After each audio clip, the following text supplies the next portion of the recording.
بسم اللہ الرحمن الرحیم۔ اللہ پاک کے بابرکت نام سے شروع جو تمام کائنات کا خالق و مالک اور معبود برحق ہے۔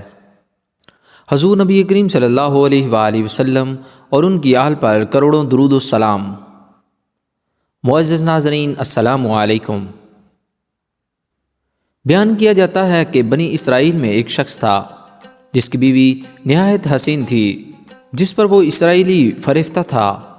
چنانچہ جب اس عورت کا انتقال ہو گیا تو اس اسرائیلی کو بڑا قلق ہوا اور ایک مدت تک وہ اس عورت کی خبر پر بیٹھا روتا رہا۔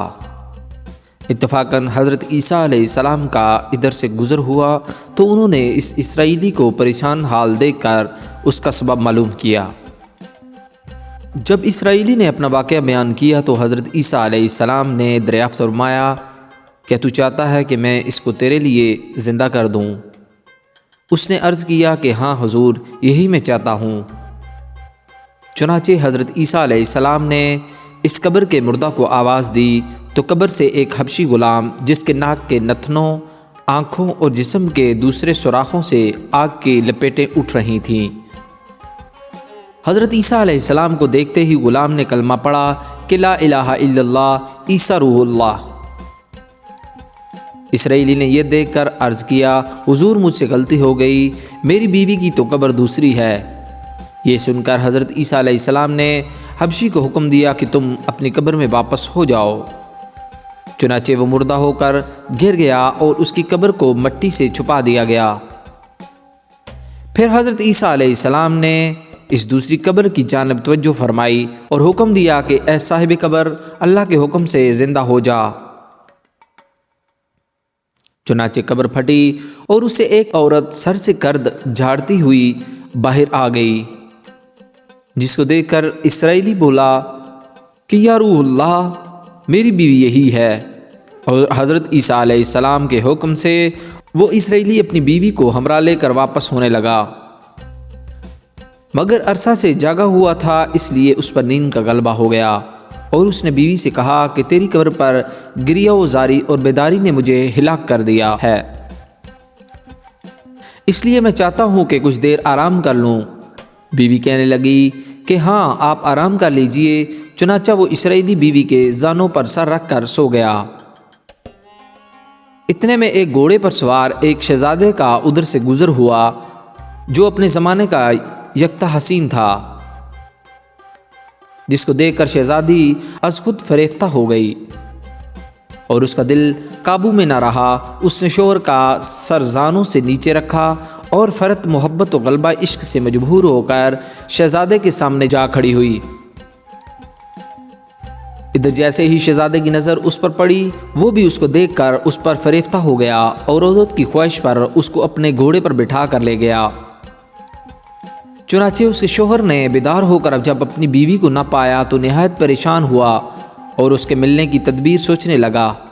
سوچتے سوچتے آخر اس کے نشان قدم پر چل کر اپنی بیوی کو تلاش کر لیا، جو شہزادے کے پاس پہنچ چکی تھی۔ اس کو دیکھ کر اسرائیلی نے شہزادے سے عرض کیا کہ یہ میری بیوی ہے، آپ اس کو چھوڑ دیجئے۔ ابھی شہزادہ کچھ کہنے بھی نہ پایا تھا کہ اس عورت نے کہا، میں تیری بیوی نہیں بلکہ شہزادے کی لونڈی ہوں۔ یہ سن کر شہزادہ اسرائیلی سے کہنے لگا، کیا مجھ سے میری لونڈی کو لینا چاہتا ہے؟ کیا مجھ سے میری لونڈی کو لینا چاہتا ہے؟ اس نے کہا، خدا کی قسم یہ میری بیوی ہے جس کو میرے سردار حضرت عیسیٰ علیہ السلام نے مرنے کے بعد میرے لیے زندہ کیا ہے۔ ناظرین محترم، ابھی یہ گفتگو ہو رہی تھی کہ اتفاقاً حضرت عیسیٰ علیہ السلام بھی وہاں تشریف لے آئے، جن کو دیکھ کر اسرائیلی کہنے لگا، یا روح اللہ، کیا یہ میری وہ بیوی نہیں ہے جس کو آپ نے میرے لیے زندہ کیا ہے؟ حضرت عیسیٰ علیہ السلام نے فرمایا کہ ہاں یہ وہی ہے۔ یہ سن کر عورت کہنے لگی کہ یا روح اللہ، یہ شخص جھوٹا ہے، میں تو اس شہزادے کی لونڈی ہوں۔ حضرت عیسیٰ علیہ السلام نے فرمایا، کیا تو وہ عورت نہیں جس کو میں نے اللہ تعالیٰ کے حکم سے زندہ کیا ہے؟ عورت نے کہا، یا روح اللہ، بخدا میں وہ نہیں ہوں۔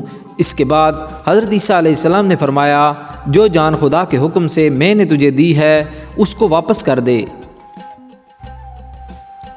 یہ سنتے ہی وہ عورت پھر مردہ ہو کر گر پڑی، اور حضرت عیسیٰ علیہ السلام فرمانے لگے کہ جو شخص ایسے آدمی کو دیکھنا چاہے جو کافر مرا تھا اور زندہ ہو کر ایمان لایا تو وہ اس حبشی غلام کو دیکھ لے جو پھر ایمان کی حالت میں مرا ہے، اور جو کوئی ایسے شخص کو دیکھنا چاہے جو مومن مرا تھا پھر اللہ نے اس کو زندہ کیا اور وہ کافر ہو کر حالت کفر میں مر گیا تو وہ اس عورت کو دیکھ لے۔ اس واقعہ کو دیکھ کر اسرائیلی نے قسم کھائی اب کبھی نکاح نہ کروں گا، اور میدانوں کی طرف نکل گیا جہاں اللہ تعالیٰ کی عبادت میں مصروف رہ کر اسے موت آ گئی۔ اللہ تعالیٰ اس پر رحم فرمائے۔ نبی کریم صلی اللہ علیہ وآلہ وسلم اور رسول کے اقرار و انکار کا نتیجہ اس حکایت سے ظاہر ہوتا ہے اور سبق ملتا ہے کہ کامیابی اپنے نبی صلی اللہ علیہ وآلہ وسلم کی اطاعت و محبت سے ہی مل سکتی ہے۔ چنانچہ ہمیں بھی چاہیے کہ ہر حال میں اپنے نبی صلی اللہ علیہ وآلہ وسلم کی اطاعت کو سامنے رکھیں، چاہے دل مانے یا نہ مانے، لیکن نبی کریم صلی اللہ علیہ وآلہ وسلم کے طریقوں کو لازمی اپنایا جائے۔ اللہ تعالیٰ اس واقعہ سے سبق حاصل کر کے عمل کرنے کی توفیق عطا فرمائے۔ آمین یا رب العالمین۔